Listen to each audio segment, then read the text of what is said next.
Okay, sorry for the late unmute. Hi everybody. I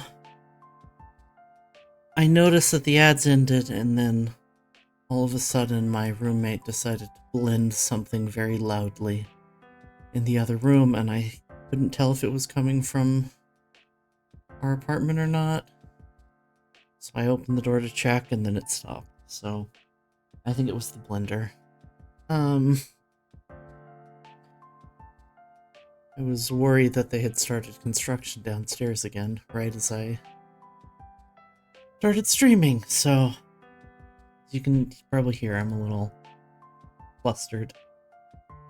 I am not even halfway, I'm not even like a third of the way through reading this dev diary, so we're just gonna do it live, I guess?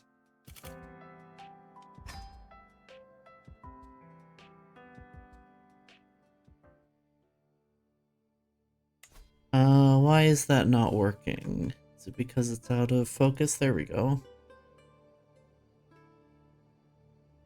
I'm already fascinated by, I just unpaused CK so that it's, so that we have some background noise.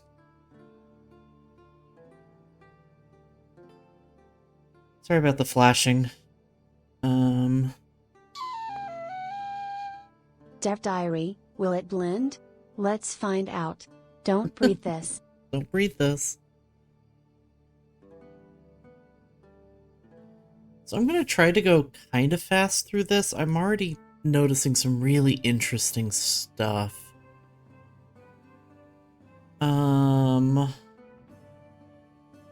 This is only part 1. There will be a part 2, they say. I don't think they mentioned when part 2 is.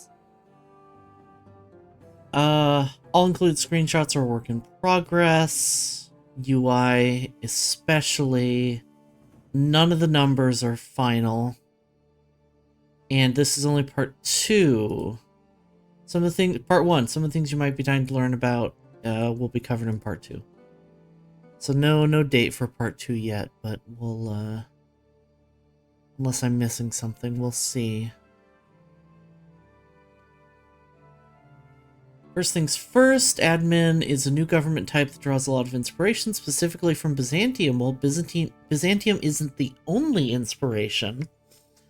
It is by far the most significant. I think that's huge. They could be hinting at something here. They might not be. But if they are hinting, it's a huge hint. Just like the historical inspiration, an administrative realm is all about the empire itself. You have the emperor situated neatly at the top, with many governors and noble families serving underneath.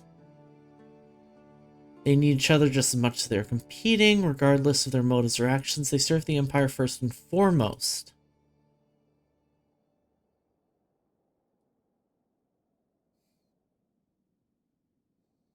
Let me full screen this.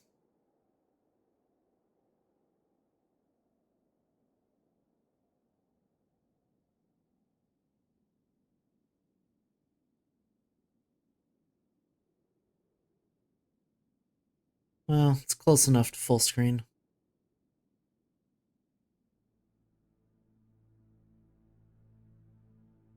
So I'm liking the China Hype Squad exactly. I wonder about that.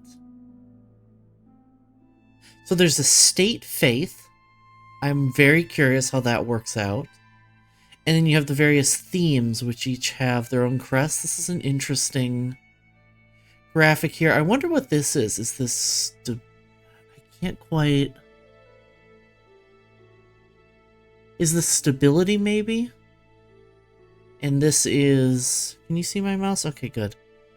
And this is focus, potentially? They're divided by kingdoms, which is interesting.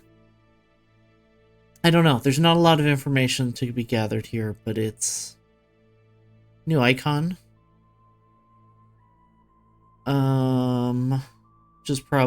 Which is the screen we're on, I'm assuming.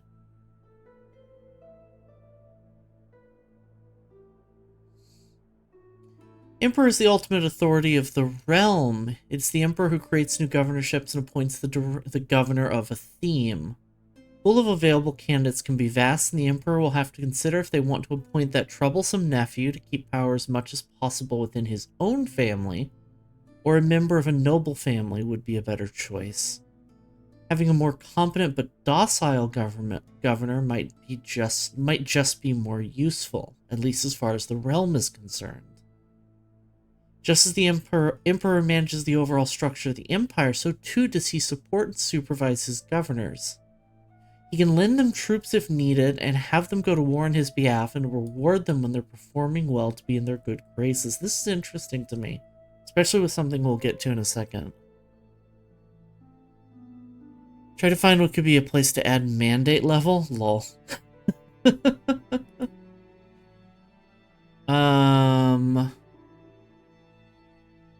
I'm not seeing it. Of course my phone starts ringing as soon as I start streaming. Mandate would probably be a third tab, I would guess, if I was going to do it on this screen. The power of an administrative realm is very much intended to ebb and flow. When the empire is well managed, it runs smoothly like a well-oiled machine, able to beat down its opponents with ease. When mismanaged, however, it becomes significantly weaker, unable to defend itself against opportunistic conquerors on its doorstep. This is... I'm really hoping this will solve the problem of Byzantium snowballing. AI Byzantium. Really, really nerf the AI with this. I keep forgetting to grease my chair. It's squeaky. Expect a playstyle will... this is really exciting to me as well. Expect a playstyle where wars give way to schemes, intrigue, and good old-fashioned politics. Internal wars between vassals are practically non-existent. This is sick. As your primary way of expanding within the realm will be to make efficient use of schemes and leverage your influence as you jockey for governorships and other influential positions. That sounds so sick to me. I'm so excited about it. Governors are unable to create or join independence and dissolution factions, making administrative realms excel as large, sprawling empires. So if you're managing your admin realm successfully, it sounds like it's going to be really stable. Which may go against what I just said about making AI Biz less stable. While they're significantly less likely to collapse or break apart, succession is a much riskier business. Claimants won't sit idly by while the empire's fate lies in the hands of an inept emperor. Again, a few rough successions and suddenly Byzantium is two-thirds the size it was before. Sounds realistic. Biz will play significantly differently from how you're used to playing the game. You would normally gain titles through proven means such as wars or marriage, but to gain lands and extend your own power as an admin realm, you'll have to engage in politics. You'll scheme against your rivals, leverage hooks against your peers, and make use of your influence to sway the emperor to your side. Schemes have been updated to be more engaging, and we have a new scheme type available only within administrative realms, political schemes. There are several new schemes of this type, as well as a swath of new interactions that will help you manage the realm. Interact with your liege, vassals, and peers. Ultimately, these will be tools which you can leverage to influence and shape your realm to the will. We'll go more in depth on those. I haven't gotten to those yet. Biz is the main focus of the expansion, will be the only realm that has administrative on game start, trading a lot of conventional gameplay in exchange for new and powerful tools, at the cost of increased micro and less secure succession, excuse me. Any feudal or clan leader can strive to surpass Byzantium and attempt to adopt this government type if they choose. Also interesting and exciting for at that, excited at that. Administrative governments are unique in that they allow the existence of noble families. Every house in an admin realm is a player in a vast political game, whether they hold land at a certain moment or not. All these families are jockeying for power, titles, and even control of the empire. As the head of a noble family, it is your prerogative to garner power in the form of securing appointments and positions to your house members, improving the family estate, and undercutting any political rivals. We're reading the notes. Hello, Toxikai. Good to see you. I tried to get these read before stream, but I got back too late. Had like 15 minutes to read them by the time I noticed, and was not able to get through them, so we're just reading them live. I'd make a joke about how that's stunning stream content, but the fact of the matter is, if you're watching CK, you're probably into this sort of thing. Directly owning land titles on the map is not a requirement for rulers within administrative realms. If you're appointed to a title in corresponding... If you are appointed to a title in any corresponding counties, you are there to do a job. This is not your personal fiefdom to do as you please. Admin realms should feel sort of like a proto-nation state. I don't agree with this terminology necessarily, but I get what they're trying to say here. As Byzantium can be described during our period, as an admin governor, you are meant to manage the land and act publicly on behalf of the realm and your liege. That is not to say that you can't set something aside for yourself, after all. It's a hard job managing the realm, after all.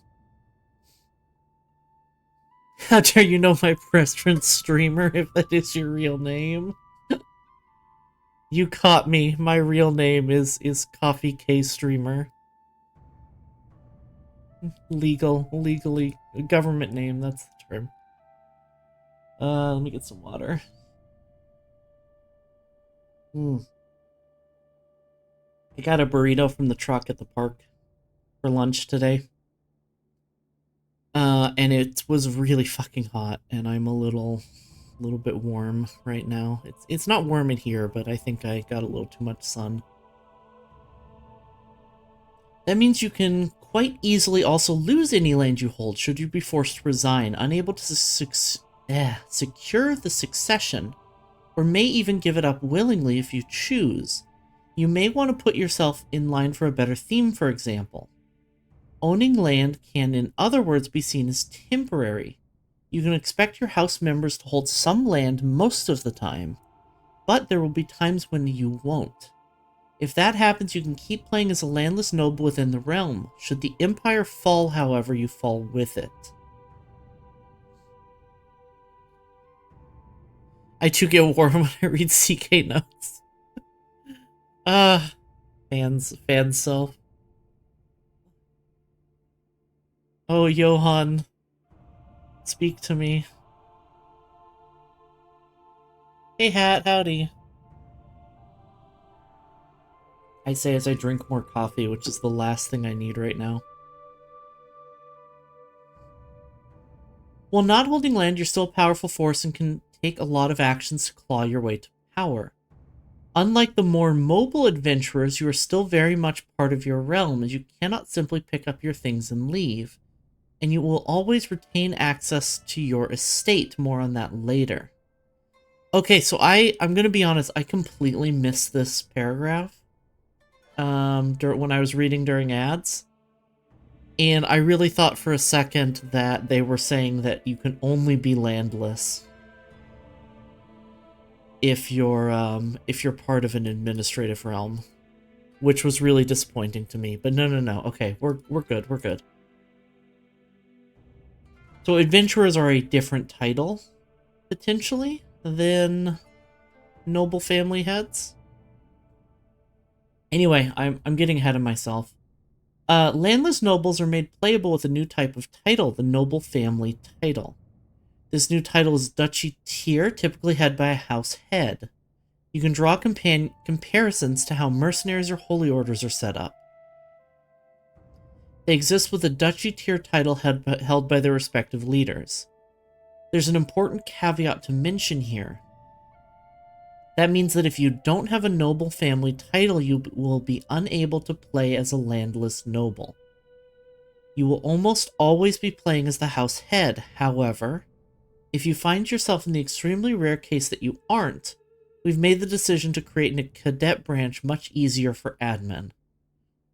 As a player, you can take this at essentially any time if you aren't the house head. Doing so will give you the new noble family title, allowing you to keep playing even if you lose your land. They're so close, just make cities playable. I'm really hoping this is a step towards republics. I want to see republics done well. So we're seeing a little bit more of the UI here, like these buttons. I don't know what they mean, but they weren't in the other screenshot. And then this doesn't. Family rating. Don't know what that means. Is that opinion? Is that political power? Is that magic mana points? I don't know. Would love to learn more about this. Curious what these buttons are. I'm assuming it acts like legitimacy. Yeah, that makes sense too. It's their mandate level. Mandate of heaven confirmed. Or it acts like voting power. Ooh. Court grandeur score. Ooh, court grandeur for noble families. That, yeah.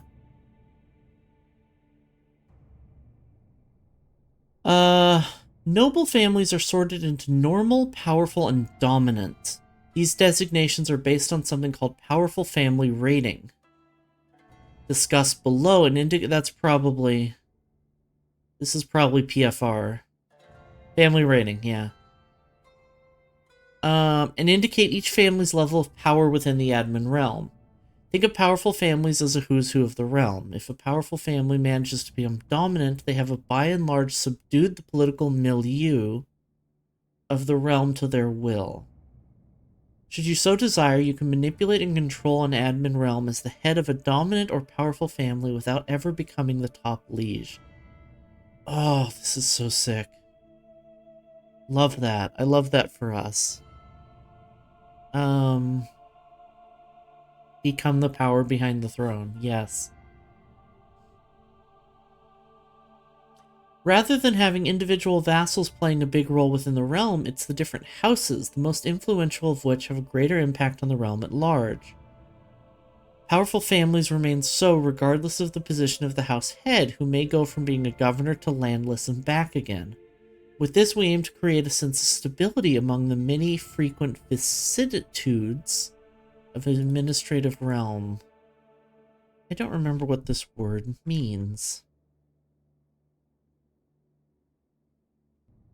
Sorry, I don't know why it's... I hate that it... Vicissitude. I was close enough. Change of circumstance or fortune, typically one that is unwelcome or unpleasant. Thank you. Vicissitudes. My scroll wheel is overly sensitive, I apologize. Becoming a powerful family entitles your house members to several benefits and tools. For example, only members of powerful families can use the new depose and subsume government schemes. Ooh. They get a flat discount to promoting candidates in the new succession type, discussed in the next dev diary, and are generally better at political schemes. It's also easier for them to be made co-emperors. Ooh. Any powerful family that is able to control a significant part of the realm will become dominant. This happens when they control enough governorships to cover 25% of the realm's total realm size. So your family must control a fair amount of land. So you become a powerful family with enough family points, but you become dominant by controlling land. As a powerful family. Okay. Wonder if co-emperors will act like suzerains.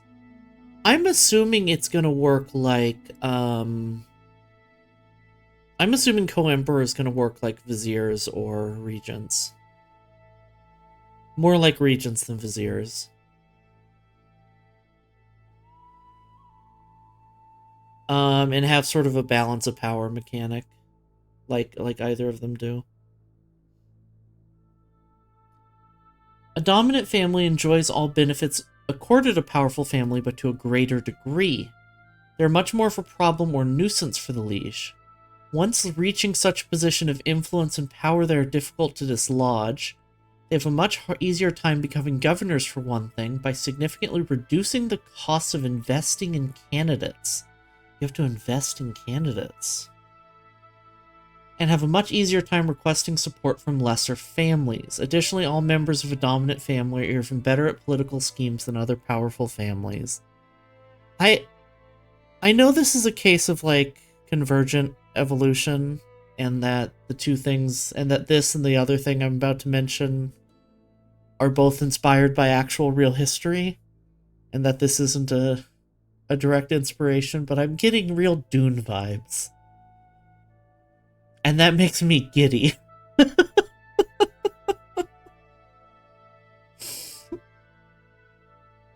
That makes me so giddy. Oh my god, I'm excited.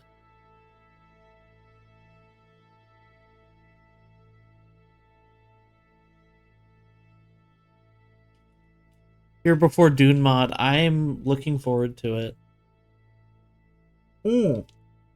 Speaking of, at some point we'll have to play that game that made me think of Dune. There's a game out there that I'm not remembering the name of that we almost played on stream a few years ago before the bad happened, and I didn't play because the bad was started happening on the day I was going to play it. That's Crusader Kings in Space, and I was like, oh, this is just Dune. This sounds incredible. I want to play it, and I never got to check it out. Seems like an easy rework into CK2 era mercantile governments, that too. Yeah. I wonder if that's how they do republics, if republics are administrative, like a rework of administrative governments.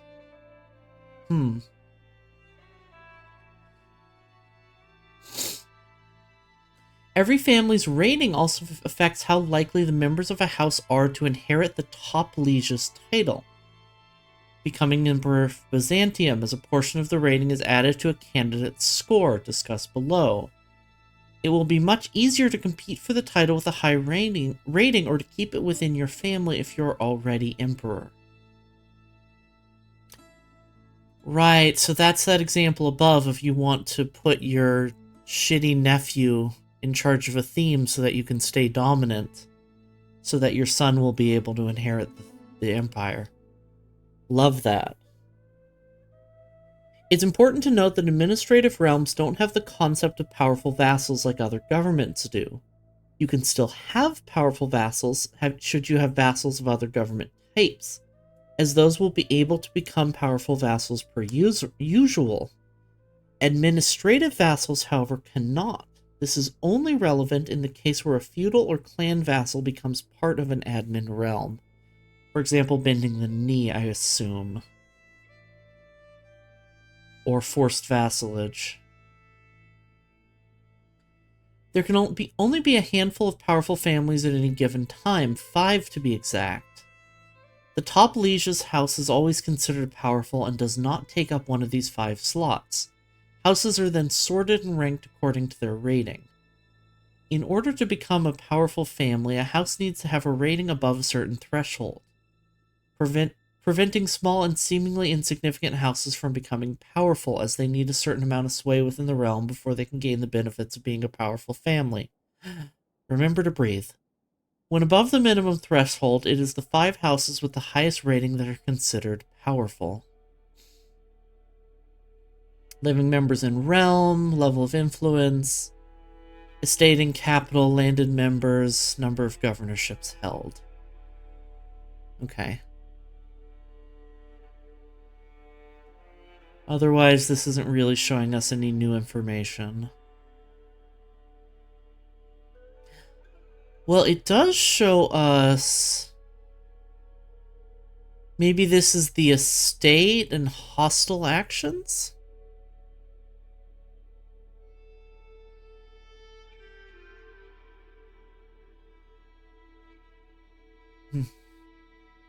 It was at this moment they forgot the new events.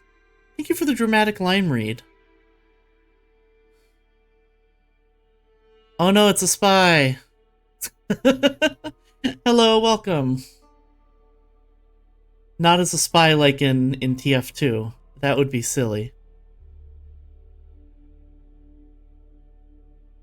Welcome, welcome.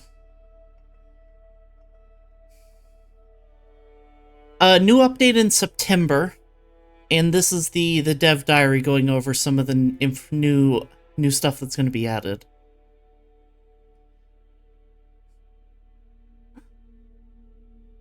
Short version is they're reworking Byzantium to give it a new government type, which sounds really cool. I have some concerns, but I'll speak on those more as we go. September is far away, better spy in the meantime. Understandable. There are several factors on what have an impact on a family's rating. We have smaller factors, such as the current number of living house members, which exists as potential tiebreakers if families have similar rating. Okay. Your estate and the buildings you construct in it will also play a central role in your rating. If the estate is located in the realm capital, you get another small bonus. Other factors you can actively pursue is being part of your liege's council, where every position counts. If you can get the other family members into the council, the rating increases for each counselor. Or you can pick the Heart of the Family Diplomacy perk, which grants a small but not insignificant bonus. The most important factor, however, is the number of governorships your family holds. I saw that. With each held governorship adds to a multiplier, increasing the value of all other factors, which means that each governorship your family controls, the family rating will increase quite significantly.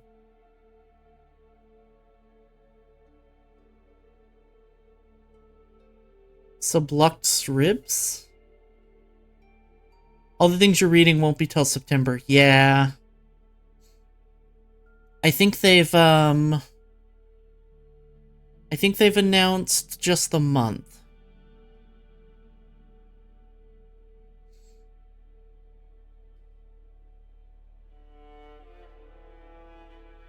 To give each family some additional flavor, they have access to what we call a family attribute. Ooh. It's a small set of bonuses that apply directly to all house members, as well as a separate bonus that only applies to their liege. A family's attribute is only active if and when they are considered a powerful family.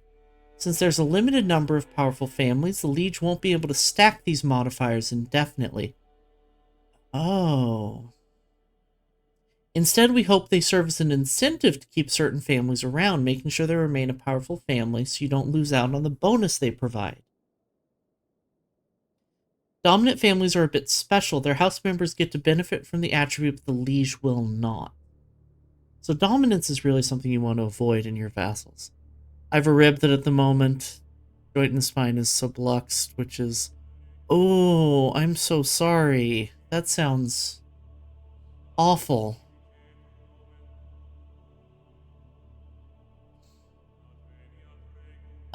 There's a number of bonuses available pertaining to different scheme types, improving troops, generating more influence, and more.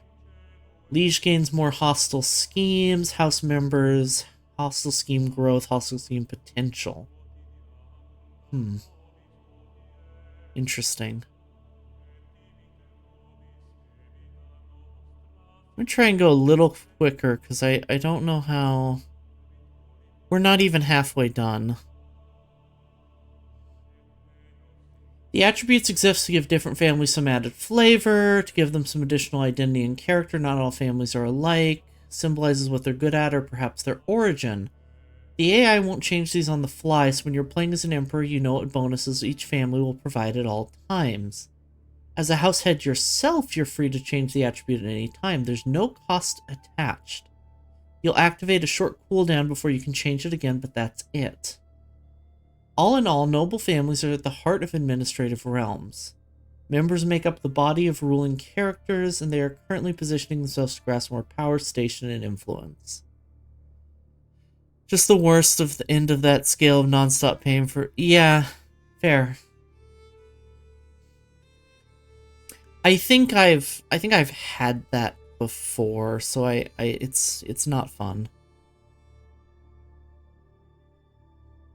Although I don't have non-stop pain, I just have mild, frequent pain.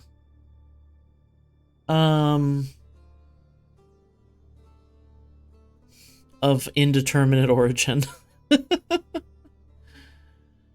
Influence is a brand new resource which represents your political capital and sway you hold within the admin realm. It's about your ability to manipulate others and leverage your political standing in order to achieve a favorable outcome. In many ways, influence is the tool that will make you successful, and gaining influence will be key to achieving your goals. Unlike other resources, influence is hard to come by in great quantity and has many varied uses. It is the lifeblood of an admin realm. While a powerful emperor or high-ranking governor might be allowed to do what he wishes in theory, the reality is much more complex than that. I love this. The resource symbolizes how gracefully someone navigates the politics of the realm, and a truly powerful emperor will secure their rule through might and clever use of influence, or by example securing army support or ousting troublesome governors.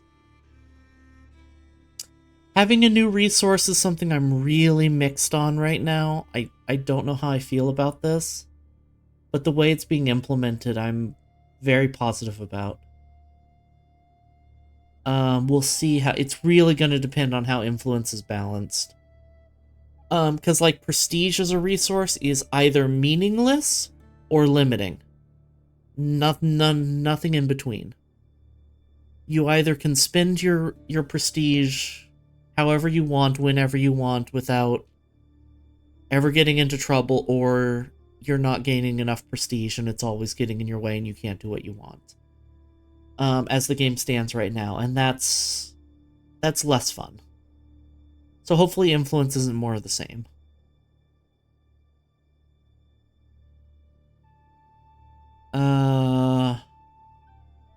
Influence has various levels, just like prestige and piety. Makes sense. Impotent, influential, persuasive, controlling, authoritative, imperious.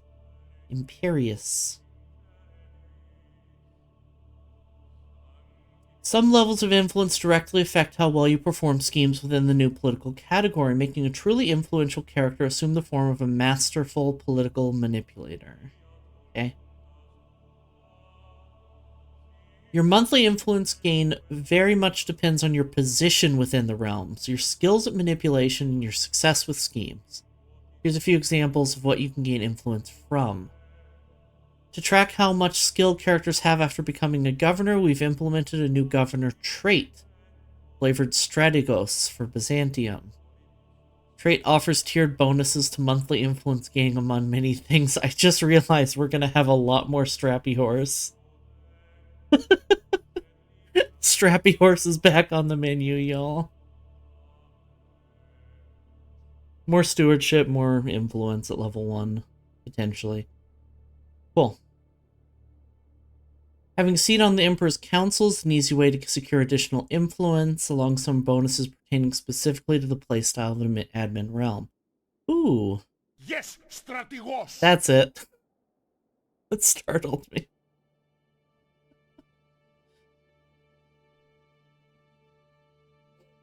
Governors in particular have some additional ways of acquiring influence. You're an administrator first and foremost, meant to oversee and manage the land you're appointed to. If you perform your duties well, you'll be rewarded for it with influence. but more on this below. Primarily with influence, but more on this below.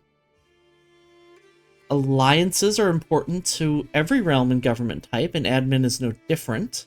If you manage to secure an alliance with the head of another noble family, you'll get influence every month. These stacks, and the more alliances you have, the more influence you'll get. What else would alliances do if you can't fight internal wars, though? A lot of these features sound like awesome additions to California and Brazil, and after the end... Hell yeah.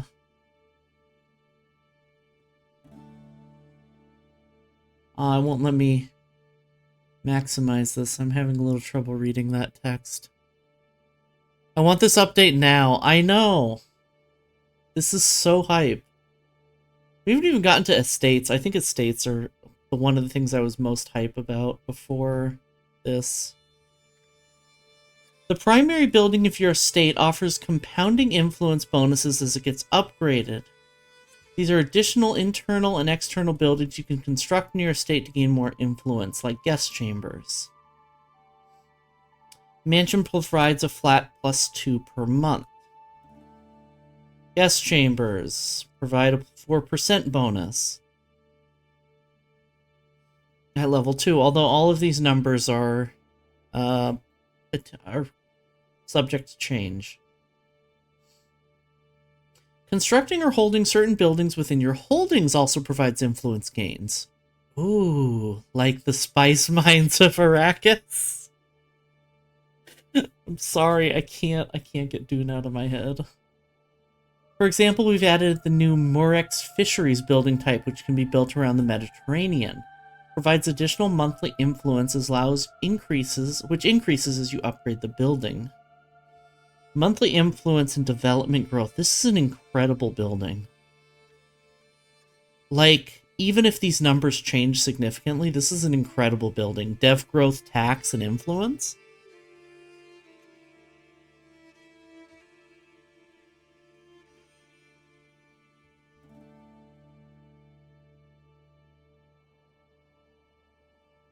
Now that we know how to get influence, the next question naturally becomes, what can we do with it? First and foremost, influence is a key factor in securing governorships, both for yourself and your family members, by investing in succession candidates. Come back to how this works later, okay. But you will generally use it to climb the political category in political ladder in different ways. Such as demanding a council position. Admin vassals have the option to request a council position by spending influence. It costs you a fair bit, but there are ways to reduce this amount. You may also have the option to demand a council position with the use of a hook, which is more cost-effective, since you'll gain some influence once you're on the council. Great. I'm not going to go over these numbers because I remembered they do change. They are subject to change, so there's no reason to learn them now. I hope someone mods the Stellaris influence icon into this. Oh, excellent. I forgot about influence in Stellaris. That's a good point.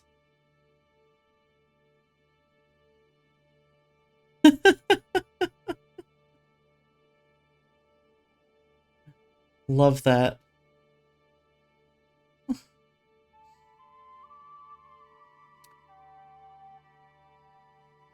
I'm having trouble reading your name because I have a light right next to... Okay. Oranog, thank you. Thank you, text. I have a light right next to my screen, and you're showing up in OBS with kind of a dark font. Oranog, I love that. Thank you for pinning that, Fusion. Love that.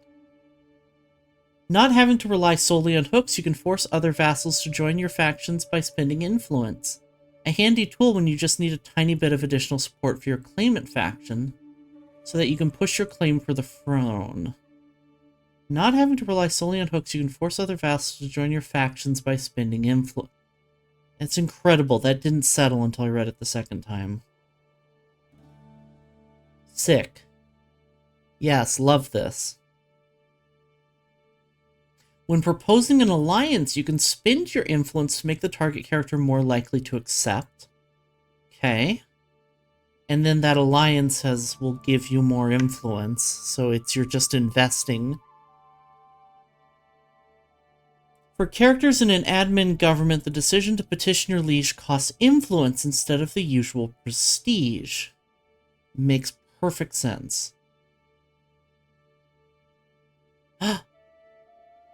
Wait, that might also mean that you can't destabilize Byzantium by settling, by resettling population from Constantinople to your backwater town, in Anatolia as a vassal anymore. Or maybe you still can, I don't know. But it may not be as easy. Well, I guess it's less useful, because why would you develop a theme if you're not necessarily going to hold it permanently? You can put your influence to good use by aiding and improving your governors while also granting you some opinion in the process. Great. Okay, we're going along a lot quicker now. There's a lot more pictures in this part of the book. Okay, we've shown you a preview of estates in a previous dev diary, so you may already know what they look like. Here's an estate, located in Constantinople, no less. Wow. This is a very cute graphic. I love the little guards, who are the giant guards. This is super cute. Fermenting vats, monastery, empty slots. Excellent, love that. It took us a while until we settled on a final art style, and I'm such a big fan of what you settled on. We went over a few options before we decided upon what you see above. A style inspired by medieval manuscripts, yep. Not only does it look great, which it does, but it has a lot of quirkiness to it, agreed. Perspectives are slightly off, or people may have odd postures. Saw that, loved that. More or less what you'd expect from actual medieval illustrations. We opted for this art style over reusing the previous style found in the tournament interface, as it feels more flavorful and authentic to the time period, as well as being far more flexible for other locations. The buildings you construct all look different from each other, and there are different backgrounds that are dependent on the local terrain of where your estate is located. Provide a lot of visual variety, but we really want to give a better sense of location. If your estate is placed in mountains, we want the game to reflect that. It gives a much stronger feeling of belonging and immersion. Fully agree. It's also less graphically demanding like Royal Courts, which had a lot of issue on consoles. I still have trouble with graphics on Royal Court. Having the court open and VC face and OBS sometimes pushes my system, so... In an admin realm, it's the families of the nobles that really matter, i.e. their houses. Each house head will have access to an estate, which is a representation of the family's overall wealth and any small tracts of land they may own. Great big tracts of land. While any noble family may not hold any governorships, they are still influential nobles that own a significant amount of real estate. The purpose of the estate is twofold. It gives you a power base you can rely on at all times, acting as your home, and the place where your character resides when you don't have any other titles. Secondly, it exists as a means of progression, one where you can tailor to suit your own needs and playstyle. Estates grant you access to a whole bunch of buildings and upgrades, providing you with various bonuses, unlocking new interactions or decisions, and improving your existing toolbox in various ways. But without a doubt, it's one of the primary sources of increasing your influence. Guard lodgings, increase bodyguard aptitude, can ask for knights through the request as house head interaction. Interesting. Each level of this building increasingly reduces the success chance of hostile raid estate schemes. Raid estate, that's what that torch button was, for sure. That we saw earlier. Hostile raids and sieges are slightly less likely to take characters located in the estate as prisoners. Initial enemy hostile scheme success chance and travel safety increased. Awesome. These are interesting bonuses. Estates can become quite powerful on their own, so they're restricted to one per family, owned and controlled by the house head. This is sounding a lot like republics in CK2. Would hope some of the designs could change based on culture group. Agreed. Agreed. We may not see it, but yes. Would it be weird to have a Europe theme? Meanwhile, you're in Africa. Wouldn't be the first time in this game. Give me some Shenlong dragons and lion dogs in the Chinese estate map. I hope so.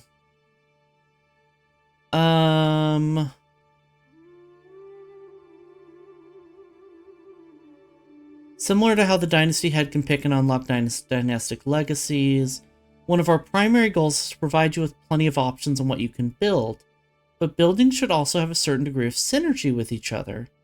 As you consider your options on what to build, we want you to be on the lookout for how buildings and upgrades complement each other. Love that. There are two distinct types of building improvements you can build within your state. The first is buildings.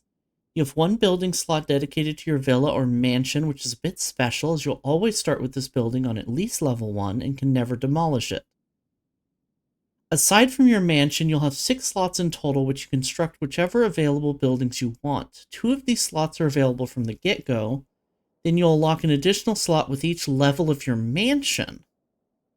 You'll have 2 slots on level 1, 3 slots on level 2, and so on until you reach the maximum 6 at level 5. Sell it to us as a graphical DLC like the old CK2 troops on the map.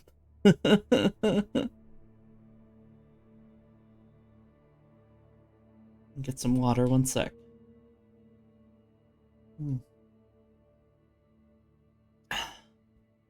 There are plenty of more buildings available than you have slots, so you'll be forced to choose what you want to build.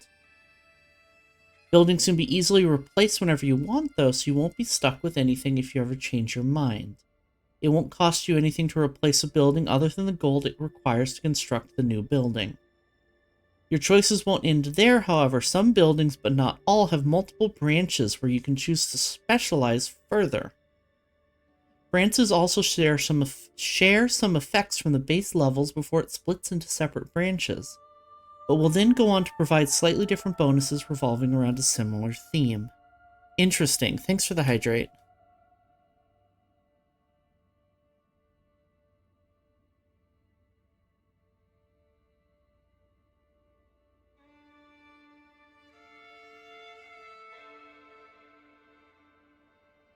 So, different types of monastery.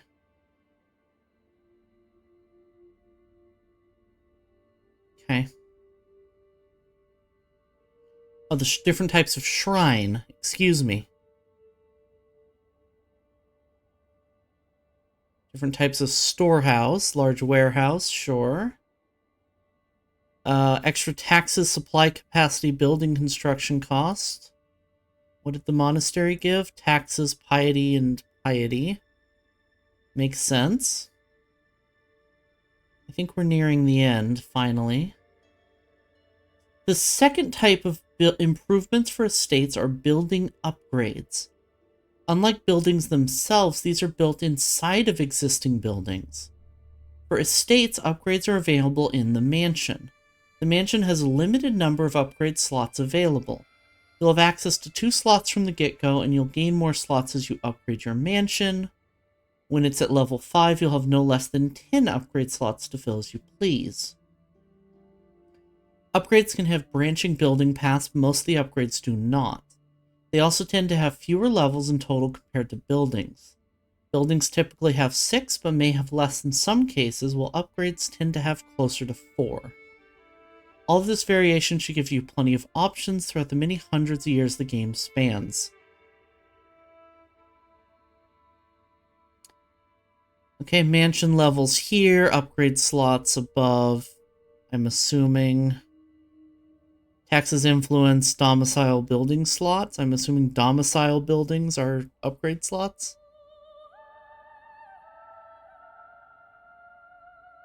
Probably. Let's look at another few examples of what you can build, what type of effects you can expect. Your mansion can be upgraded with a library, in which the primary focus is on the learning lifestyle. Excuse me. I hiccuped in the middle of that. Sentence. This particular upgrade has two distinct branches available, one of which ties nicely dedicated to education, improving your court tutor position and allowing your children to get the rank 5 education. Ooh. I read that out loud wrongly, but improving the tutor court position and allowing your children to get a rank 5 education. Children educated in your court may gain a rank 5 education trait. Physician aptitude, tutor salary cost, tutor aptitude, learning lifestyle experience. Sick. Alright, how much further do I have here? I'm gonna snooze that ad. And then we'll take a break after I finish reading. The mansion can also be upgraded with a wine room, which is in turn upgraded into a wine cellar. The upgrade unlocks a new activity option for feasts, allowing you to spend gold to gain influence for every guest attending your feast. Each level unlocks a corresponding level for the activity, allowing you to spend more gold for a larger amount of influence gained. Feasts are no longer just a means of gaining prestige and opinion, but become a much more central tool as you attempt to gain more and more influence. These sound almost mandatory.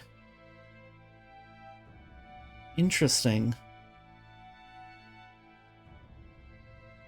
Unlocks the wine selection activity.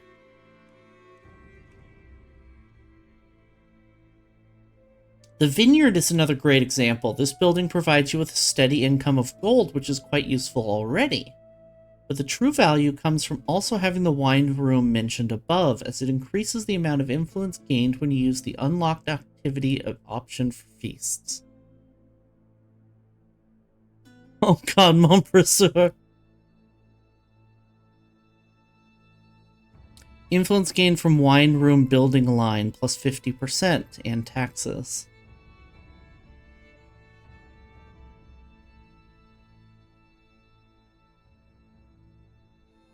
As per usual, you can expect estates to be highly moddable.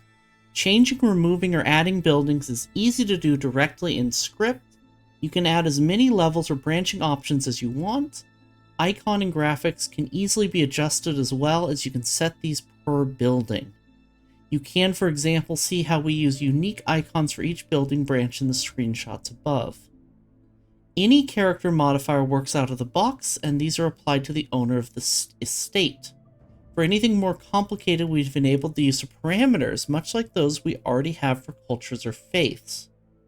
You can set up new types completely separate from the admin estate to be used however you want. Can't wait to see what you come up with. Oh, this is so exciting. I'm so hyped for this. Are they actually like... Is this game back? Like, I know this is just biz, but we might be so back.